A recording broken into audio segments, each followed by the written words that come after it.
Question है missing number का। यहाँ पर हमें पता लगाना है कि तीसरी आकृति में जो प्रश्न चिन्ह दिया हुआ है, प्रश्न चिन्ह के स्थान पर कौन सी संख्या आएगी। तो आइए सबसे पहले तो हम यहाँ पर पैटर्न का पता लगाते हैं। अगर हम पैटर्न ही समझ जाएंगे तो फिर ये तो पता लगा ही लेंगे कि प्रश्न चिन्ह के स्थान पर कौन सी संख्या आएगी। तो आप देखिए, जो पहली आकृति है, पहली आकृति के बाहर 4 संख्याएं लिखी हुई है।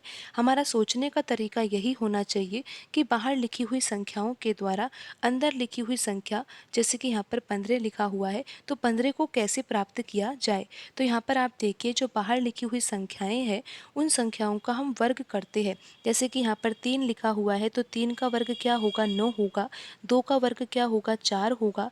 1 का वर्ग 1 होगा, और यहाँ पर 1 लिखा हुआ है, तो 1 का वर्ग क्या होगा, 1 होगा। अब यहाँ पर जो हमने वर्ग संख्याएं लिखी है, इन वर्ग संख्याओं को अगर हम जोड़ेंगे ना, तो आप यहाँ पर देख ही सकते हो कि यहाँ पर 15 ही आएगा। 9 में अगर 4 जोड़ा जाएगा तो 13 आएगा। 13 में 1 जोड़ेंगे 14 आएगा, और 14 में 1 जोड़ने पर 15 आएगा। और आप ये देख ही सकते हो कि यहाँ पर वृत्त के अंदर लिखी हुई संख्या 15 है। अब हम यही पैटर्न यहाँ पर दूसरी आकृति में लगाते हैं और पता लगाते हैं कि यहाँ पर 30 आ भी रहा है या नहीं। तो यहाँ पर देखिए 4 है, तो 4 का वर्ग 16 होगा। 3 का वर्ग 9 होगा। 1 का वर्ग यहाँ पर 1 ही होगा, और 2 का वर्ग यहाँ पर 4 होगा। अब यहाँ पर जो हमने वर्ग संख्याएं लिखी है, अगर इन संख्याओं को हम जोड़ेंगे तो देखते हैं कि यहाँ पर 30 आ रहा है या नहीं। आप देखिए, यहाँ पर 16 है, यहाँ पर 9 है। 16 में 9 जोड़ेंगे तो 25 आएगा। 25 में 1 जोड़ेंगे तो 26 आएगा, और 26 में 4 जोड़ेंगे तो कितना आ जाएगा, 30 आएगा। और आप ये देख ही सकते हो कि आकृति के अंदर लिखी हुई संख्या 30 है।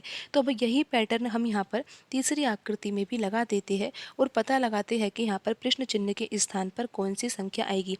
हमें करना क्या है, बाहर लिखी हुई संख्याओं का हमें वर्ग करना है, और फिर यहाँ पर जो भी वर्ग संख्याएं आएगी उनको हमें जोड़ना है। तो यहाँ पर 2 का वर्ग क्या होगा, 4 होगा।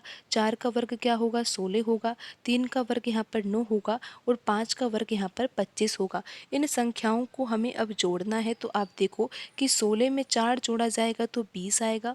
20 में 25 जोड़ा जाएगा तो 45 आएगा, और 45 में 9 जोड़ा जाएगा तो 54 आएगा।